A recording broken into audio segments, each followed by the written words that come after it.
Our subject this morning deals with the mystery of the human body. And I think it is probably proper, in a sense, to start with the beginning. In this case, we know that the physical body of the human being is sustained, developed, and unfolded by the use of available physical energies.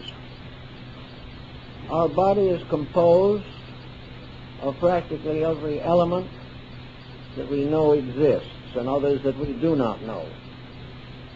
We realize also that, as Plotinus described it, we come into a world in which most of the elements necessary for health and integration are already polluted before they are built into our own organisms. We breathe in pollution with the first breath of life. We find pollution present in the body of the mother, pollution that cannot be entirely avoided. The parent has to live upon the food products, upon the environmental pressures of the world. And these are all involved in the production, maintenance, and growth of each individual. Thus we come into a physical world that is full of problems. And we come into a physical body that is full of problems. This point seems to have been generally neglected in the consideration of man and his environment. We realize that the deficiencies in chemistry, in all the processes of nutrition, all these deficiencies not only affect the body, but condition the person inhabiting that body. We do not come into a beautiful physical purity because this purity does not exist in the physical world. Thus, many temperamental problems, difficulties, which we find within ourselves are very largely due to the chemical imbalances of the elements with which the body is built. We have, therefore, not only to fight against the pressures of many forces around us that we do not admire, but we are required to adjust to the conditioning influence of these processes within ourselves. We cannot entirely separate our mortal existence from the mortality which surrounds us and actually inhabits us. To meet this situation, the modern thinking has developed a number of concepts of nutrition and has sought ways to overcome the most obvious and active pollutants. But by the time we grow up to the point of self-significance, before even the years of majority, we have already inhaled the problems of humanity. We have taken them into ourselves. And the nutrition that we depend upon, even the light of the sun, is not coming to us in its best possible form. Due to this conditioning, we find that various imbalances, deprivations of essential materials, have a direct effect upon our emotions, upon our thoughts, and upon our professions, trades, and attitudes. We know that the basic discomforts of the body result in discomforts of thought and feeling. And we discover pressures within ourselves which we do not know how to explain. We do not know how to trace them for the most part. but they come out upon us and through us as dispositions, as attitudes, as allegiances, as loyalties and disloyalties. In other words, the human being in the body is not comfortable. Recognizing this inevitable fact, each individual is confronted with the problem of recognizing the sources of attitudes which he may believe to arise from the deepest parts of himself. They do not necessarily have this origin. And even if the basic instincts and intuitions do come from within the individual, they must pass through a partly corrupted body in order to come into manifestation. And as a result of this, the body itself is unable to provide an appropriate environment for consciousness or for the higher ideals of human nature. Corruption always lowers thresholds. It always makes things less than they should be. It distorts. And in various departments of our living, this distortion is viewed as disposition, as temperament, as character. And we sort of feel that these distortions are the real self, and they are not. So getting in is not easy. Getting out is not easy. And being here is not easy. The individual makes every effort that he can, for the most part, well-intentioned, to adjust to the environment in which he finds himself. And very often this adjustment itself is nothing more than a compromise. The individual does the best he can considering the conditions in which he exists.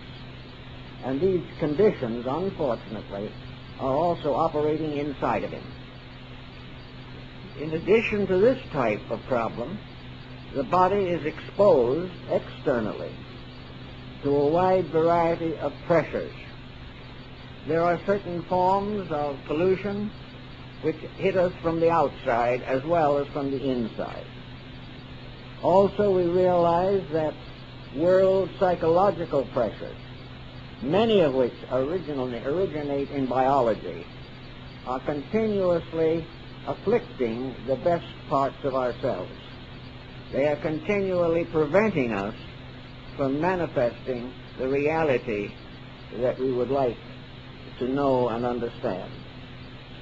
The ancients, therefore, gave us the concept that the body is the living temple of the living God. Each human body is a sanctuary for a spiritual entity or reality. This body, this temple, has been in various ways corrupted.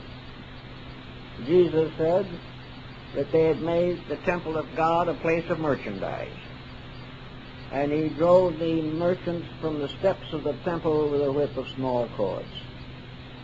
More intelligently viewed, more carefully considered, this temple, which has become a place of merchandise, is also within ourselves. We have gradually lost the strength, the vitality, or the incentive to maintain properly this living temple. Most folks do not even bother to consider the body a temple. Our attitude towards our own physical structure is almost unbelievable. In the first place, to most individuals, the body is merely a servant of the purposes of the will, the mind, and the emotions.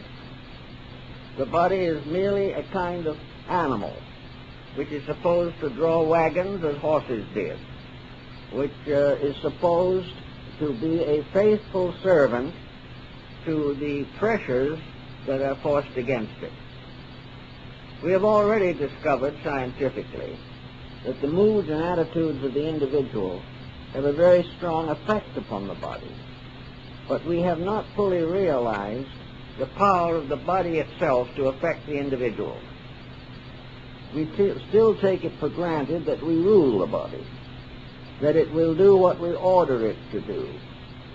But between the difficulties in the physical structure itself and the difficulties in the mental and emotional complex which dominates the body, we have many reasons to understand why illness and suffering appear to be inevitable. There is no clear evidence or proof that nature itself wants man to suffer. Nature wants the individual to grow. Nature has provided an environment suitable for growth.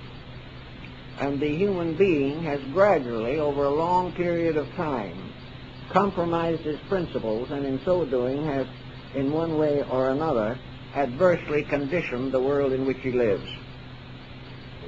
So here we are, as persons, inhabiting two environments: the larger environment of the world and the smaller environment of our own body. We realize also that it's very difficult to balance man's relationship to his own flesh. We have a great many health experts who are very much involved in the conditioning of the body. We know that we produce some of the world's finest athletes, and that all over the world the training of the body for athletic purposes is an acknowledged procedure. But in the training of the body, we have to get into another difficulty.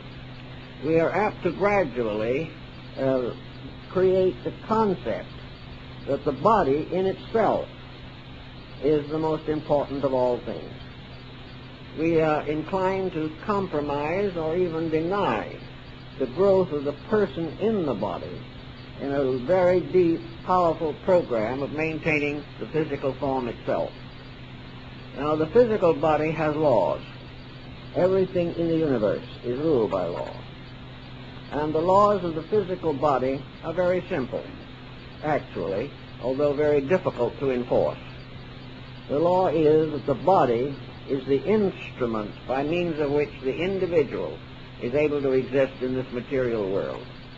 Without the body, he is a vaporous abstraction. Without the body, he has no means of making the contacts with the material world around him, which are necessary to the expression of his inner life or the development of his character. So we have to be a little watchful of those who give the body too much catering.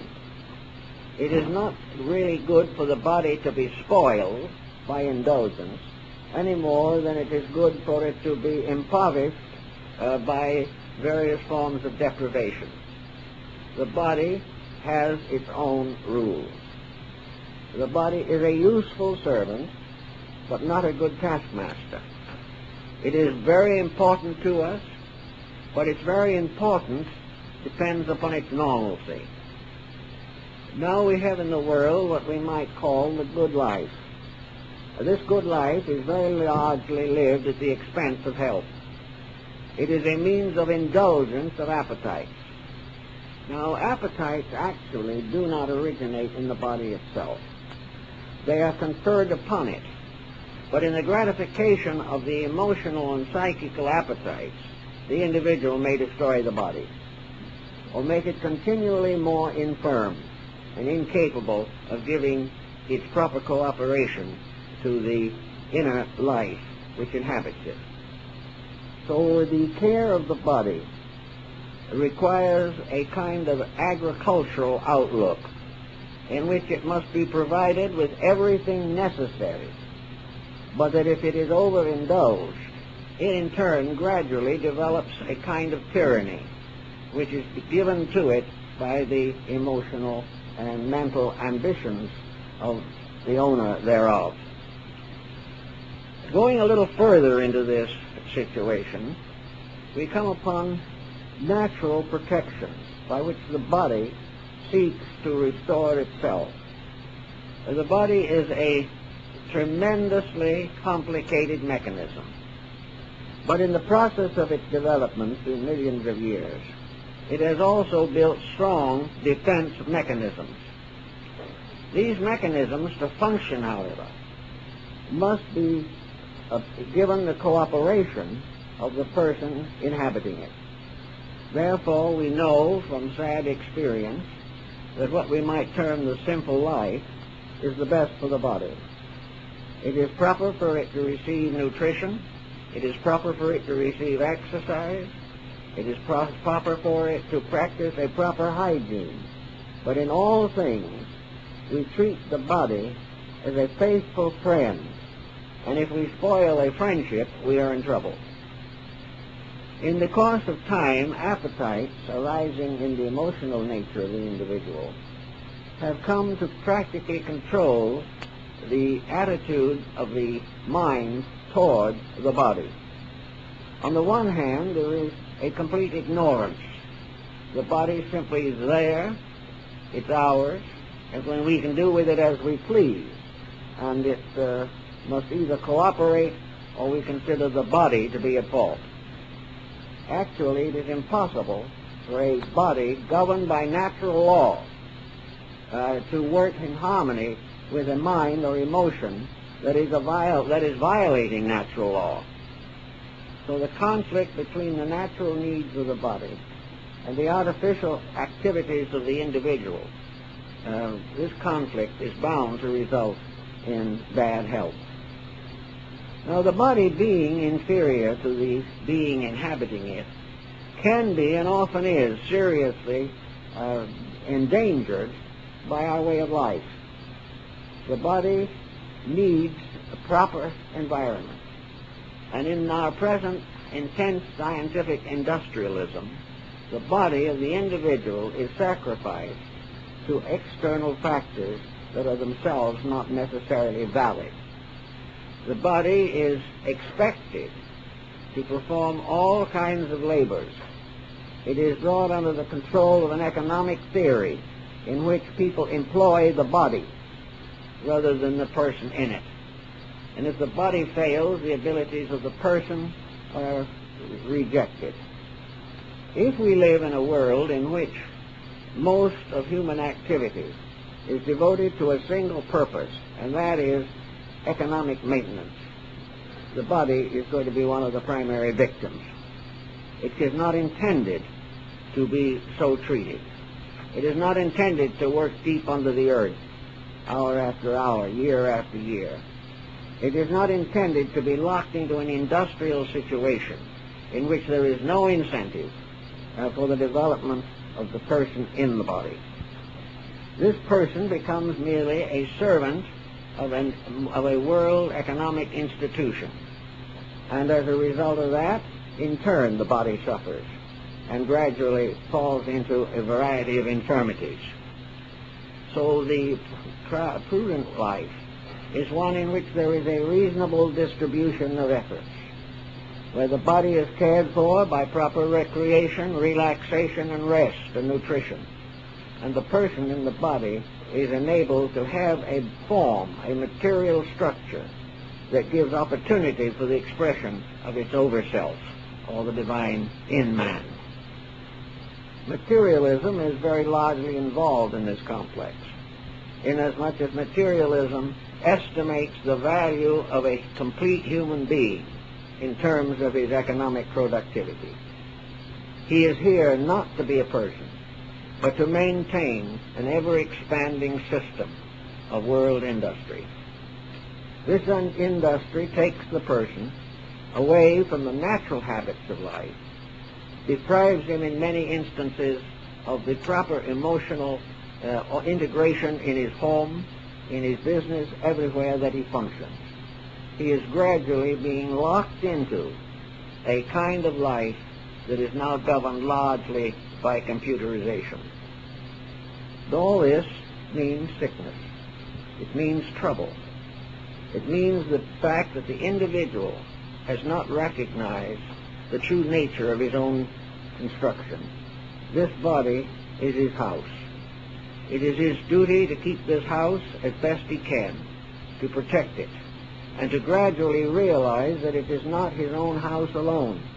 It is the house of his God. It is the house of the divine power which manifests through him. To keep this house is therefore not merely a physical responsibility, it is a spiritual responsibility. Because if it is allowed to fall into disorder, that part of man which is the important part, the governing part, the part which is tied to the universe and tied to the divine plan of things, its forbidden natural expression. The body captured into one of these unfortunate patterns nearly always gives us warnings of approaching evil. It tells us by our own reactions that something is amiss. We discover it when we find our disposition falls apart. We find it when we observe that jealousies and all kinds of competitive attitudes make life very difficult. Another phase of the body is that it is by nature equipped to combat nearly all of the diseases which commonly affect the flesh.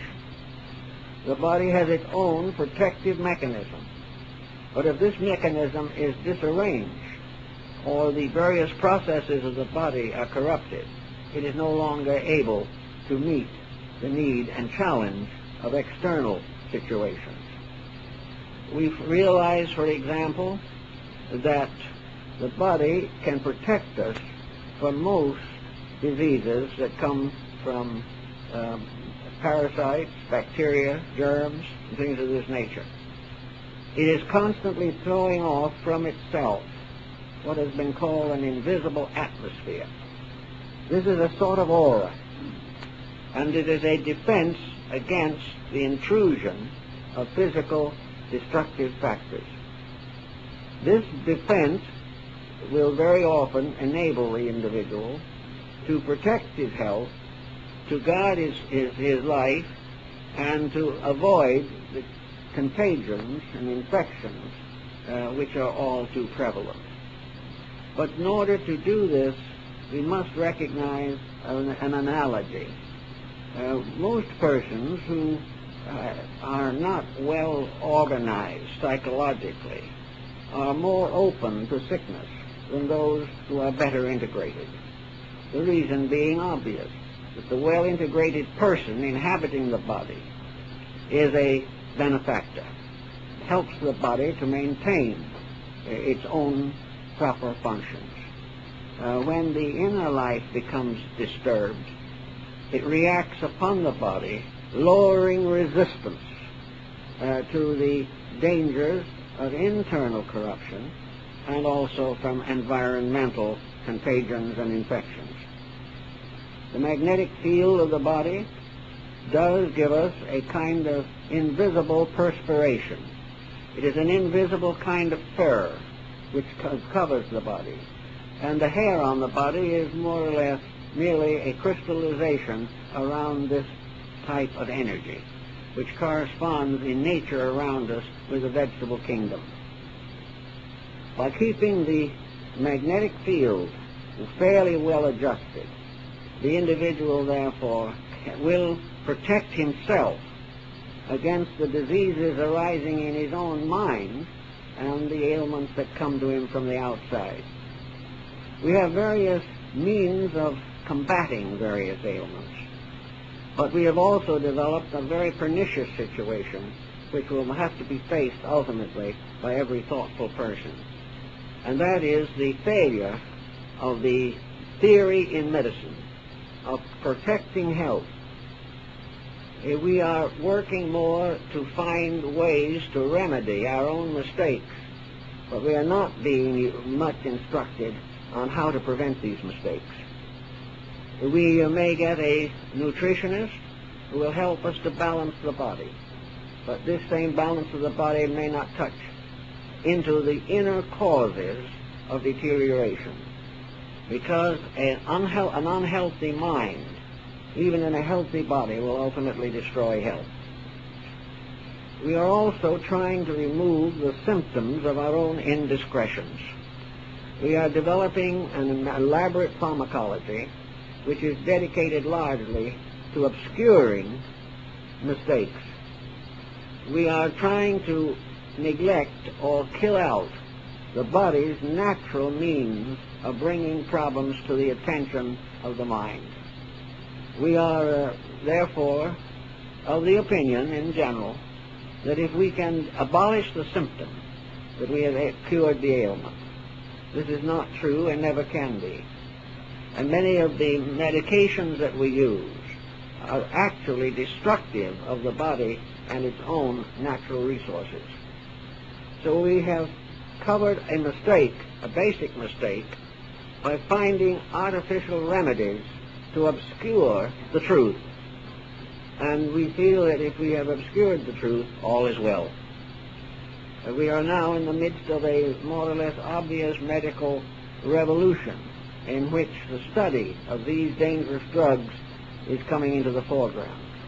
We are trying to use drugs as a substitute for right conduct, and there's just no way in which this can be accomplished. If we allow the respiring and developing resources of the body to work as they should, we will not find it necessary, except in a great emergency, to come to its assistance, if we are able to do things well. One of the basic theories in osteopathy was that really all physical ailments are due to obstruction. Some process of the body has been prevented from expressing itself in a normal way. As a result of that, the body forces or rushes to the aid of the situation many resources of its own. But these resources, if they are abused, and if the condition does not come to the conscious attention of the owner of the body, will very often result in a congestion in which function is disarranged. Until this congestion is broken up, the normal processes of the body cannot be restored. Now, as we go a little further into the subject, we realize that the Kabbalists of old and other mystic groups have recognized that the body is the microcosm of the universe. The body is a miniature of all things. And strange as it may seem, the bodies of very primitive creatures, from trilobites on up and down, these bodies are all actually miniatures of a universal pattern. They are all the small archetypal architectural forms by which the complete geometry of space is epitomized into one small area. And always these natural forms take universal mathematical geometrical structure. We know this in science. We know that mathematics and geometry are the great keys to universal order, and they are nowhere more evident than in the physical body. Among those who worked very hard in the early days to understand this were, remarkably enough, not scientists but artists. Artists were the first to really contemplate the body. To them, the human form was one of the most beautiful structures that nature has produced. And in studying this structure, the artist, in an effort to transfer it to canvas or to paper or to carve it in stone or marble, had to become keenly aware of the substructure of the body. He realized that he could not simply copy the surface. When he did, the work was superficial and inadequate. So we are indebted to people like Albert Dürer, Michelangelo, Leonardo da Vinci, for the careful study of body structure. Out of this study came patterns like the dynamic symmetry. We found gradually the whole system of Pythagorean mathematics caught and captured and held in the bodily structure. We began to recognize that the measurements of the body were highly significant. And among the early medieval Kabbalists, there was a system of analysis of character by carefully measuring the relationships between structure in the body. It was also observed that stress and all these factors, strain, all were involved in body protective mechanisms. We learned architectural principles of stress from the structure of the body and the muscles. everything that we really have on the outside of us is simply a broadening and generalizing of the structure within us. And most of all, there was a wisdom in it. And that wisdom was that the natural procedures of nature in bringing formal structures into manifestation, these procedures were one of man's most available sources of instruction, by means of which he might learn of all things by becoming aware of a few things in their action upon each other. In the same sense, therefore, the body gradually becomes analogous to the great cathedral. The great cathedral was a masterpiece of human engineering, but the human body is a masterpiece of divine engineering. And no rule that is going to stand in nature around us or in man's achievements can go contrary to the rules governing the creation of the physical form. The physical form was not really physical in origin. It was physical by extension. It is a body built by energy around an invisible core. And these energies flowing out of their own vitality enable this body to become a manifestation of themselves. The whole divine plan is revealed through man. In another analogy, we can go to some of the old Rosicrucian concepts of the 17th century, by means of which it was clearly indicated that the body was the small book. There were three great books upon which man could depend for honest information.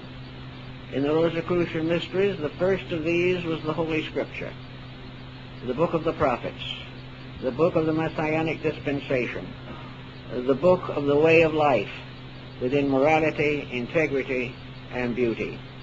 The second great manifestation, the great book, was the universe, in which man, by gradually exploring the infinite resources of space around him, and gradually becoming aware of the laws moving inevitably and immutably through this space, the individual, by the study of the universe, the created composite body of all things, could come to better understand the Creator, and finally, by downgrading a little bit, in a sense, its perspective, it could come finally to the realization that man himself was the third book. The man himself was the miniature in which things vast and impenetrable might become more obvious, more simple, and more direct to our attention. It is not so easy to fathom the mysteries of deity or the Holy Scriptures. It is not within everyone's capacity to understand the universe and all of its mysterious workings. But when these things are brought together in a little model, a miniature of the whole, they are available to us every day, in every walk of life. They are closer to us than any physical relationship that can exist, because they are part of ourselves. And by exploring the little universe ourselves, we not only become more aware of the greater universe, but we also become aware that this great universe is also within us, that all of the great principles of truth, all of the great wisdom of the ages, all of the great spiritual revelations are brought downward in a mysterious way and locked within the body of the human being. It is difficult to understand some of these mysteries, but they have been worked on rather conscientiously and reverently for very long periods of time. Now, as we enter a little closer to the body and begin to study its structure, we know that the body exists for one purpose only, and that is to reveal that which is within it. That the body exists to provide an appropriate instrument for the measurements and for the manifestations of the human soul. Thus, the body has to have a formal structure suitable to meet the same needs that the universe had when it came forth out of the pre-existent condition of things. The body, therefore, has to be more than a mass of matter. It has to be more than a mere machine. It has to become a means for the expression of that which is within it.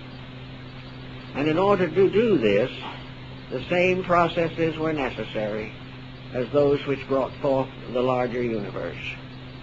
The universe consists of energies moving through organization. And we know that the great cosmological systems of antiquity were really symbolical of the anatomy and physiology of man. Many ancient religions, including those of India and China, based much of their philosophy upon the human body. They did not call it that directly, but they compared various parts of the human body with universal procedures and found that the analogies were accurate and inevitable and true. Under these conditions, what do we find? Primarily, that the body is divisible into systems or parts. These systems or parts are all of them created to make possible the compound function of man. The first thing we realize is that the human being as a body is a commonwealth. We also realize that this body is the most magnificent example of cooperation that exists to our knowledge and understanding. There is cooperation in the parts of the body that we have never been able to find in human society. This cooperation means that all parts are working together for the common good. This is something that we know is necessary, but we have never been able to take this great truth and expand it into our collective existence. We realize that in the body, nothing is indispensable. We realize that within the body, all sections, parts, elements, and degrees of bodily existence are in a magnificent, homogeneous pattern, that they are working together forever, and that a discord is artificial to them and is not natural to them. The body, then, represents, in a sense, humanity. It gives us an understanding of the relationship of parts to the whole. Within the body of man, there are more separate living entities than there are creatures upon the surface of the earth. Not only does this involve human beings, but every form of life that exists. Within the human body, there is a far greater assembly of life than to be found anywhere else. But because these units are so small that we cannot see them, because they sometimes are born and die within a few hours, because they are so completely involved in the structures which they nourish and sustain, we simply lose sight of the fact that we are not one being alone, but that the human body is a field of evolution from millions and billions of living things. Everyone, therefore, has his own kingdom. He has an empire over which he rules. And he can be a good ruler or he can be a tyrant. He can serve this body's needs properly, or he can use it to exploit its resources for the advancement of his ambitions or his own self-centeredness. If he does this, he is a bad governor. And as a bad governor, he will ultimately be deposed. And we see around us today in society where one tyrant after another loses power, where revolution after revolution upsets the earth, and where one tyranny is largely supplemented by another. But this is bad government, and it is contrary to the magnificent cooperation which makes up the human being himself. It tells us beyond doubt that we must live together in peace, or the common body will perish, and that any disturbance which is neglected, any misunderstanding or misinterpretation which is allowed to continue, will produce within the body the same anarchy that it produces politically in society. So we are our brother's keeper in a sense. We are certainly the keeper of the life that has been given to us. If we are God's in the making, it is time for us to make good our kingdom right here where it is. And that begins by the proper understanding of what constitutes normal, proper relationship between governing and governed. Now, the governing in man is not perfect either. We are all growing and unfolding creatures. We are releasing little by little the divine potential which is within us. We may not always be able to be the wisest of governors, but we do have the responsibility to make a good try. We are responsible to be as nearly good rulers as possible. So we may say to ourselves, where do we find the guides? Where do we find the information necessary to help us to be good rulers? The Greeks believed that we could find it largely by consideration of living bodies and through autopsy, in which the inner structure is made known, which for a long time human beings failed to understand at all. It was not until the rise of Vesalius that the study of the human anatomy was more or less organized.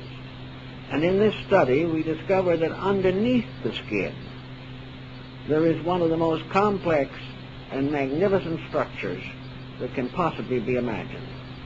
And that all this structure is in a sense part of what is necessary to maintain the composite body. Without realizing this, we lose most of the significance of our own lives. And no one who has a fair study of anatomy and physiology and histology can deny that from these forms of learning we can find what keeps the body in order. But what we haven't done is to moralize on this.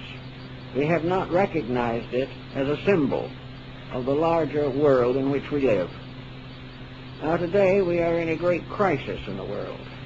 We're a crisis in which we discover that the lack of cooperation, the lack of dedication, the lack of the realization that humanity is a body, and that this body is ensouled, and that the corruptions by which human beings relate to each other, these corruptions cause world sickness, just as they cause confusion within the body itself.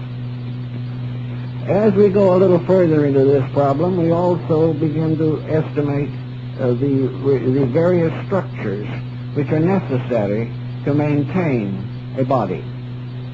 And we know that the three principal centers of the human body are definitely a trinity, a triune administrative structure. Ourselves are like little villages along the shores of a great river, for the great arterial river that flows out of the heart is for the preservation and the healing of the nations. So we have the heart and its structure. Now the heart structure is a septenary, for within it, as we are told in the book of Genesis, the spirits of Elohim moved upon the surface of the deep. The heart has its own hierarchy. It has its own agencies. It has its own angels and archangels and powers and principalities.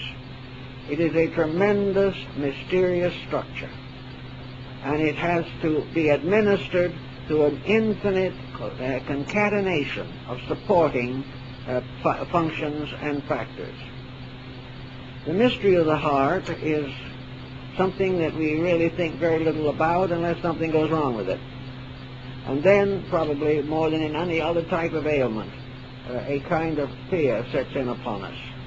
Because only under those conditions do we really begin to understand what the heart means. And it is only in the failure of civilization, in its own adjustments, that we finally come to understand what the failure of love means. That all things are primarily sustained by a power which has as its primary purpose the survival and preservation of all that lives. So even in the heart of the smallest creature or in some little vortex, which is equivalent to, in a primitive form, to the heart focus. We know that the part of man which is above the physical has its final pole and its final center in the body, in the apex of the left ventricle of the heart. Here it is the pacemaker. Here it is that mysterious thing which plays the melody of life. The heart is the basis of life, and the heart serves all life without discrimination. We may say it has its own internal discrimination, but it does not play favorites with any part of the body, but serves them all as the one power which gives them life and makes possible the continuance of their existence. So it is actually that which, in a sense, becomes the symbol or the presence of the divine in man.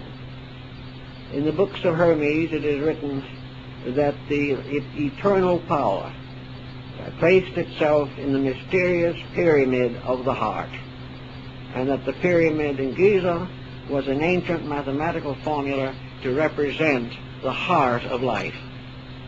The wonderful Saptapana cave of initiation in Buddhism is the heart. And in mysticism, all illumination arises from the power that is seated in the heart. For illumination is life. And life, properly directed and normally expressed, is illumination.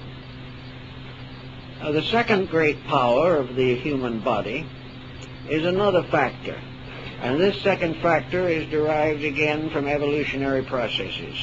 And this factor is the mind. And the mind is centered in the brain. And the brain is again one of the most marvelous symbolical instruments that we can possibly imagine. The brain is more or less constantly in action, and from it flows the river of life which we call the spinal cord, and in turn adds something else to the construction of the complete person. This something else that is added is the control of the body by the mind. It is through the mind that the person in the body is able to administer the life which is seated in the heart. Therefore, there has to be a complete cooperation between the heart and the mind. The heart gives the energy to the mind by which it lives, but the mind in turn has a function. The mind, in a sense, we might say, is an executive guarding and protecting the body. Now, the mind of the average individual is not exactly protective in all cases. There seems to be some problem arise here. We find that the mind is very much like an arrogant adolescent. The mind decides that it is running everything. It forgets the fact that if the heart stops for a minute, the empire of the mind falls apart. We do not realize probably adequately in our interrelationships with other things that the failure of love destroys thought.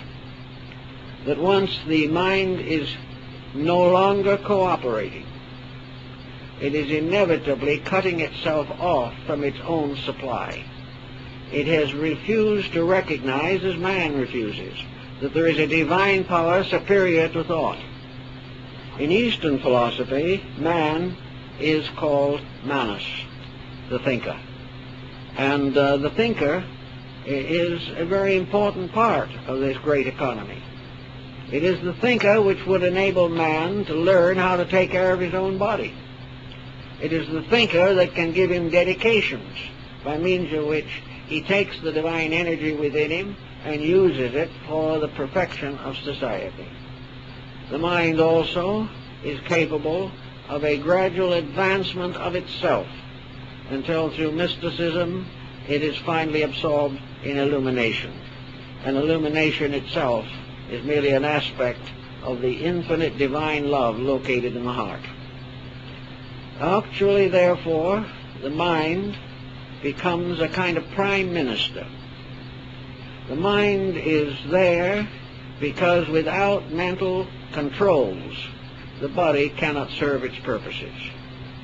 From the mind to the brain, therefore, there must be an adequate link. And this link is found by the study of the internal structure of the brain, where its ventricles, the ductless glands that are located there, and many other phases of development reveal the true mystery of the mind itself. For the mind is, as Aristotle says, is united to the body by an isthmus, this isthmus being the neck, which is the bridge between the mind and the body. And in the mind itself, there is the seat of what might be termed the initiate government. It is located as a servant of the heart. It is there to make certain that the life of the heart is interpreted into the integrity of the brain. The brain, of course, is only the shadow of the heart, of the mind, but it is a very important thing. Its various parts, its convolutions, and its ventricles, and all of the various faculty centers that are located there, gradually reveals to us the complete control which the mind can exercise over bodily function. But in order to do this, the mind itself and its body, the brain, by which we recognize the mind, must be understood. The purpose of the mind is not to create its own empire.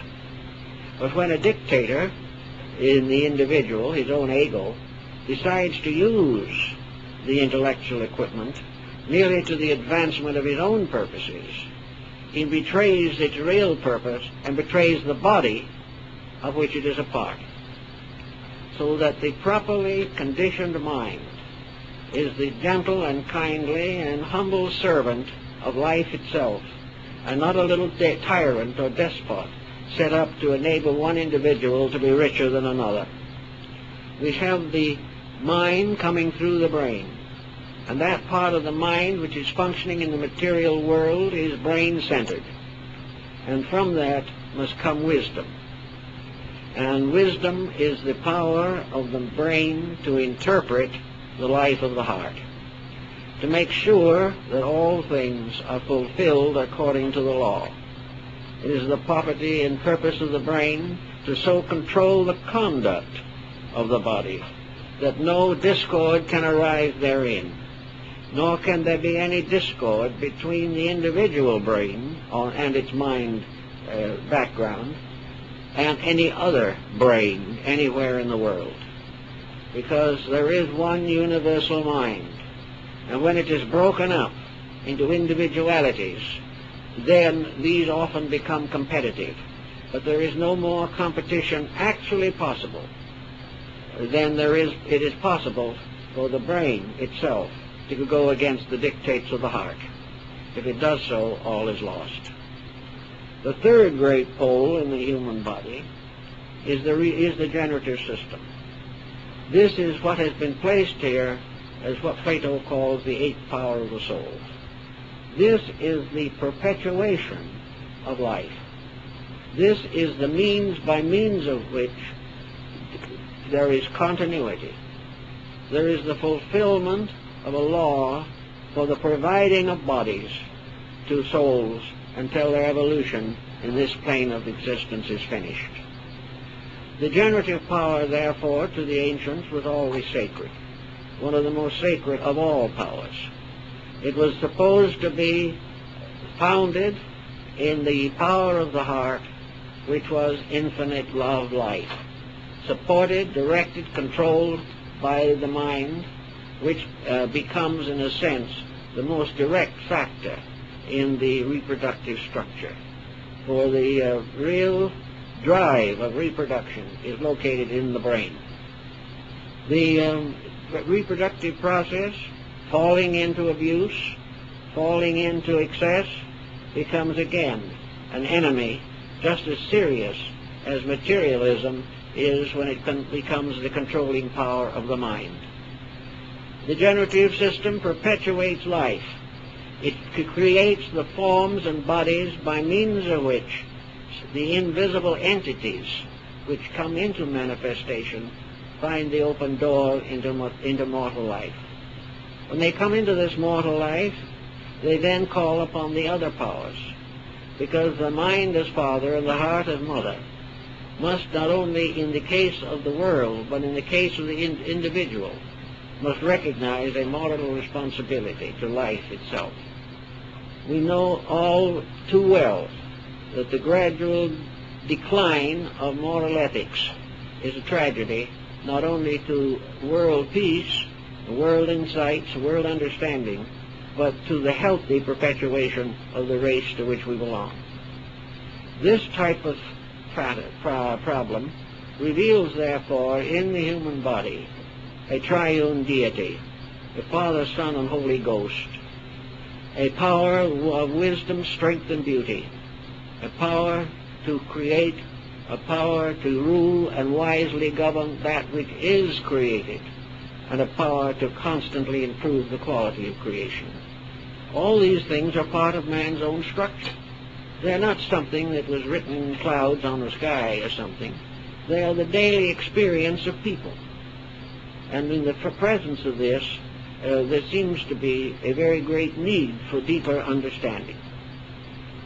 Now, when we come to find that the body must be taken care of, and that these triune powers must have their own centers of function and must direct the manifestation of life, we then have the vital organs, which are distributed throughout the body. And perhaps one of the most important factors in this aspect of the subject is the process of nutrition. For all the parts of man's digestive and assimilative and excretory systems are parts of alchemy. Well, ultimately, we are going to find that alchemy and Kabbalah and all of these different phases of learning are merely symbolical of actual processes occurring within the human body. When we begin to appreciate this, we will have a new reason for the researching of these interesting and really very important fields. They are there to tell us a story. They are there to help us to understand something. In the process of nourishing the body, various elements combine. Some of these work through the magnetic field, such as the influence of planets and stars.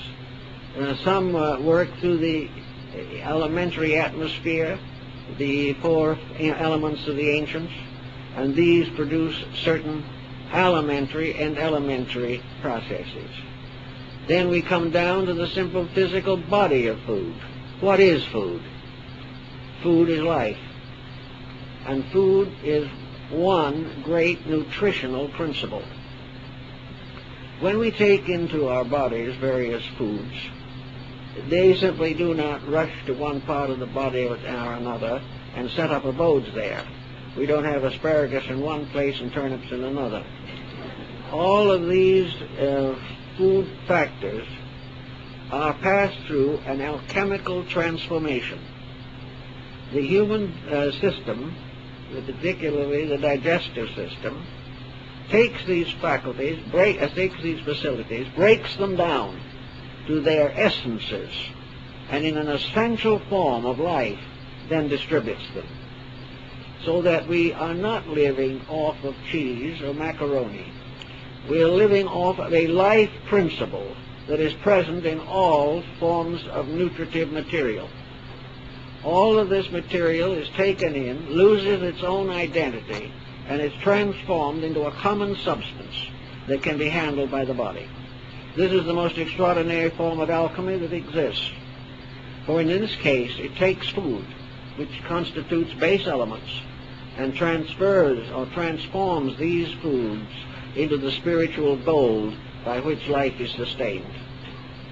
So this part of the problem is very, very essential and very important. But it is necessary to part of the great economy of things. There are old diagrams in which the intestinal tract is corresponded to the mysterious underworlds of Dante's Inferno and Milton's Paradise Lost. This system of assimilation and finally the excretion of impurities comes in a sense under a purgatorial function. It is a mysterious realm in which what is not useful is discarded. Discarded by a wisdom and skill that the human being could not personally apply, any more than he could control completely the function of his own heart. If we depended upon man to keep the heart beating, he would forget it sometime and die on the spot. But the control is in an area which he cannot dominate. He can influence it. He can influence it for better and for worse. He can discipline it in certain mystical exercises. He can change its beat, rate, but if he does so without great skill, he may disorganize the entire structure, because that which abides in the heart is wiser than can be given to it by the mind. So we also then come into other areas of which it is important to take consideration.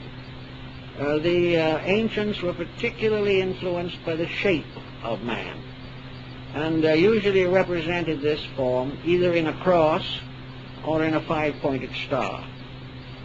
The five-pointed star is the form we find most commonly shown in old Pythagorean researches. It represents the body with its five major points: the head, the two arms, and the two legs. This form was the basis of most of the cathedrals of Europe. And of course the cruciform, standing person with feet together and arms spread out, became the cross. And in the center of the cross was always the symbol of life itself. And in the cruciform temple, the altar is in the place where the heart is. For it is at the altar that the Eternal speaks through the oracles of wisdom. So the shape of the body became quite important.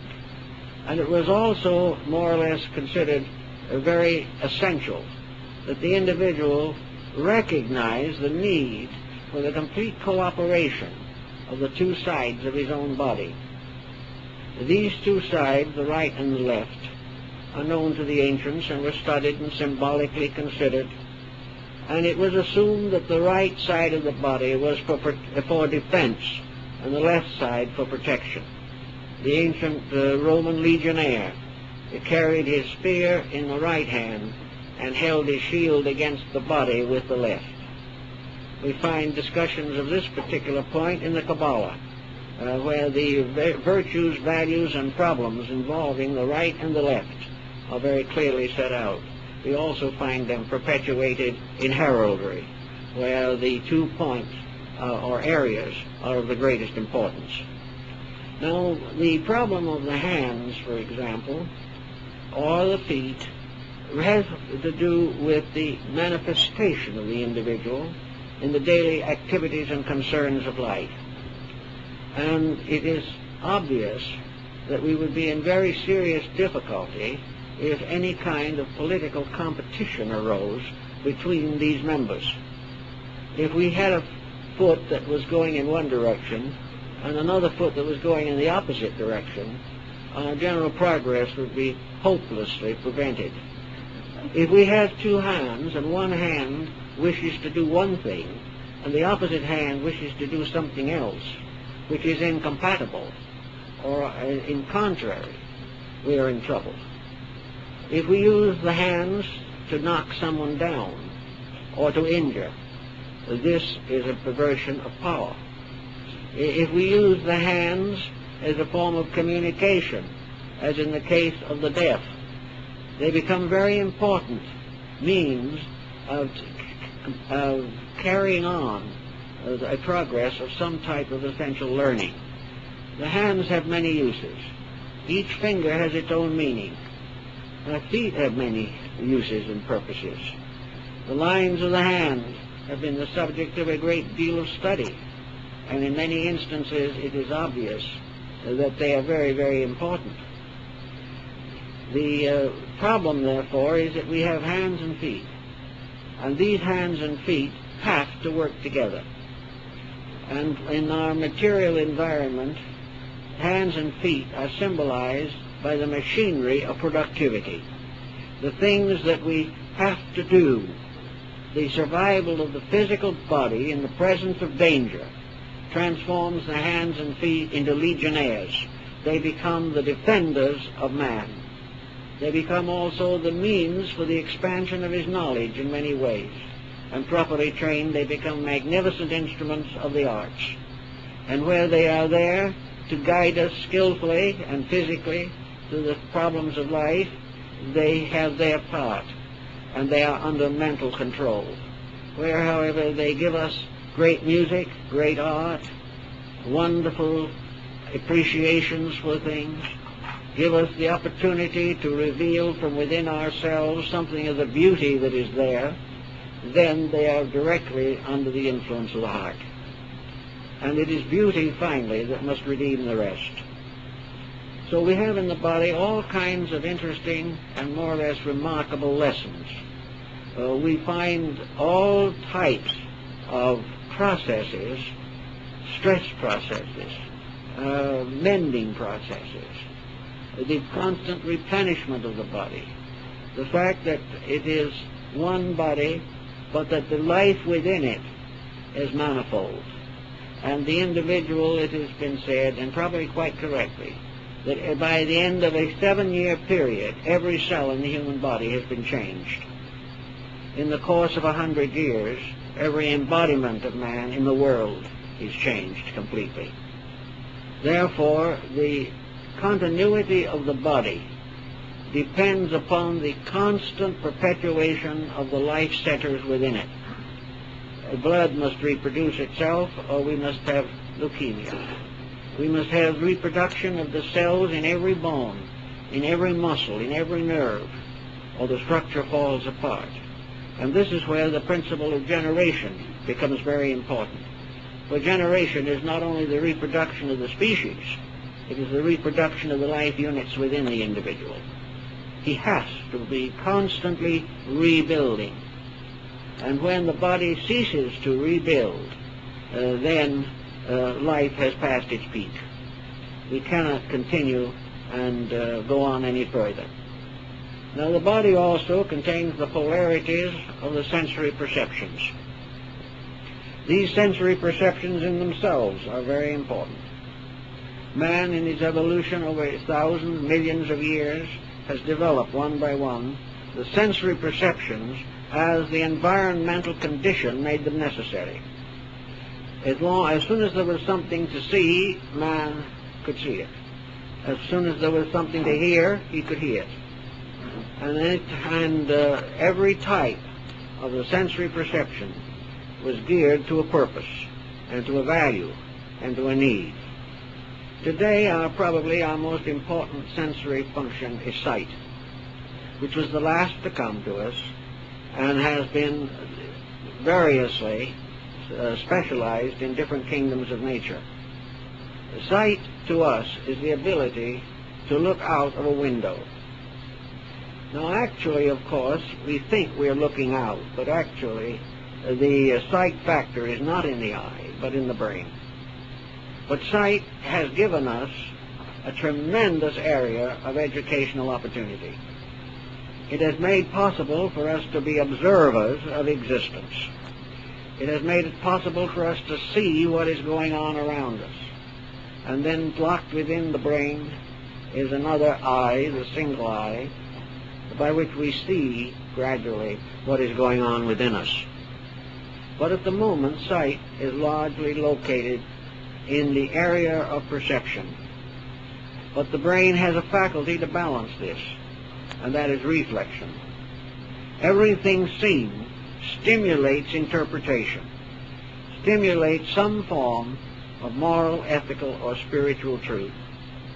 It makes it possible for us to observe both virtues and vices. It gives us the possibility to study the whole balance of nature. And by means of sight, the individual gains his greatest physical orientation, as far as he is capable of such orientation at the present time. But it is obvious that sight, as we know it, is not complete. It is also a known fact that the capacity of the brain has not yet been fully recognized.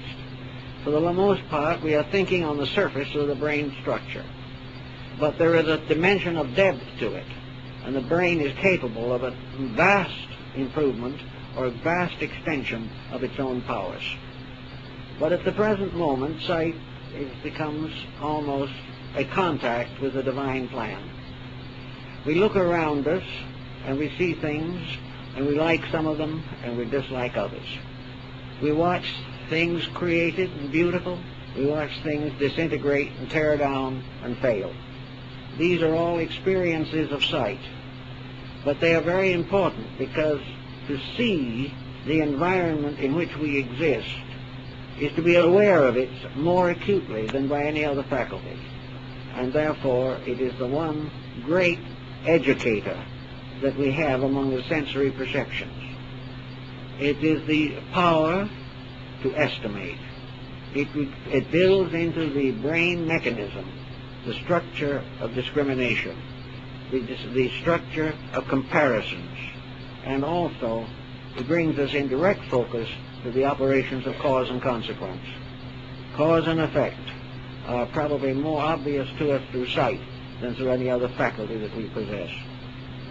But all the faculties have their proper places and their proper endowments. Each one has a message. Each one is a messenger. Actually, we have given comparatively little attention to the evolution of sensory perceptions. We take them all for granted. We do not realize that they can be greatly improved. We do not try to balance them. We do not try to create a powerful cooperation between them. We simply accept them and are very little mindful of them unless they fail us. Then we suddenly find that some phase of life has been slowly taken away from us. So the sight centers, the sensory perceptions, and all these contacts are in a way the way in which the person becomes oriented, because the person becomes aware of things. Now, when the moment the five senses operate together and awareness is established, everything then depends upon the function of the mental coordinator, because things seen can be nullified by attitudes. That which might in itself be important is disregarded by an indifferent mental mechanism. That which to the mind is not important can gain strange importance in the sensory perceptions, and sometimes this results in an extension of knowledge. But in all these different areas, the sensory perceptions have to be refined. They also have to be improved, and they must be brought into a cooperative relationship. Whereas today, no matter how many people look at the same thing, it looks different to all of them. This is due to limitations within the individual. And these limitations are artificial, because in reality, all things seen are the same when seen by all people.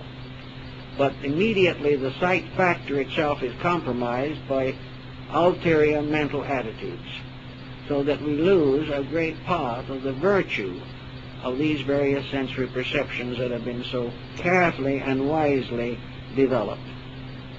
The body, therefore, does manifest through sensory function, and through this function gains a new and more complete perspective upon the circumstances under which the body is going to subsist for a time.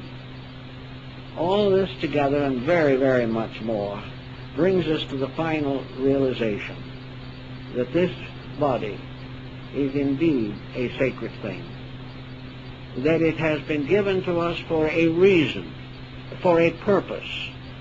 It has been bestowed upon us that we might grow, that we might improve, that we might strengthen our resolutions, and that most of all we should be true to it, not to cater to it, but to preserve it in the best normal way that we can.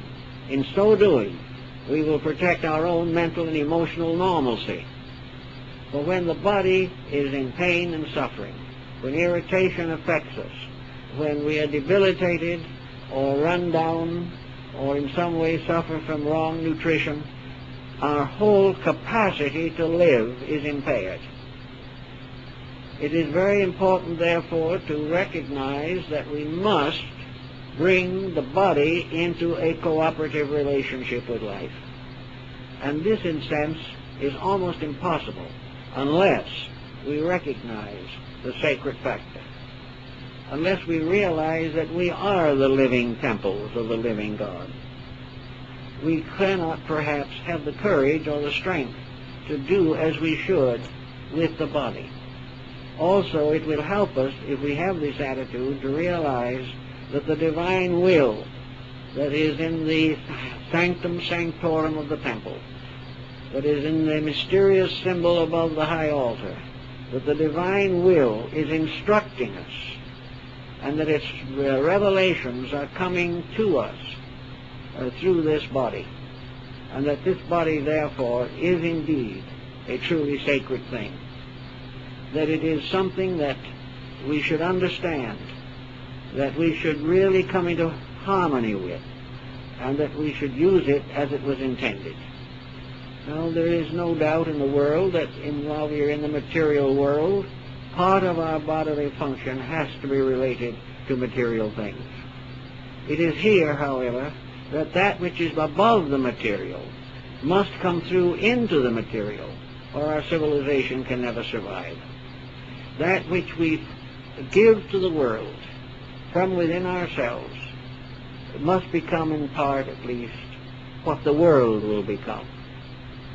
And in these times when everything seems so extremely difficult, we have two consolations that we learn from the Bible, from the body. One is that there is with us at all times an available instruction in realities. We are forever in the presence of the thing as it is, whether we interpret it so or not. Whether we are able to live with it or not depends upon our own attitude towards the reality itself. If then, instead of going around this world as sort of little autocrats run by the mind, we could become the humble servants of the divine ruled by the heart. If we can humble ourselves and accept the leadership of reality, most of our problems will be solved. If we obey the simple commandments of integrity, if we truly learn to love one another, if we truly can take the various pressures and emotions of life and sublimate them into kindness, compassion, and can get over the idea of separateness and realize that one life ensouls us all, gradually we can build into our own lives a blessedness greater than we have known before. We also will find a purpose of our lives. We will find that no external circumstance can destroy that purpose so long as it is alive in our hearts. As long as the individual keeps the faith will keep him. But when he wanders away and uses all of these functions and faculties, and the body itself, merely to advance some small personal ambitions of his own, the real purpose of life is lost. The reason for our being here is lost. And we also build a barrier, because it seems to the average person that the ideals that he has, the dreams that he has, the hopes that he has, all of these are frustrated by conditions around him. This is not actually true. As long as the heart beats within the individual, he can be true to the realities of life. It is that which gives him life, and not his bank account or his stock holdings. That mysterious little point in the heart is the reason why he lives. And if he serves that mysterious point, it will be the reason why he experiences security in a troubled world.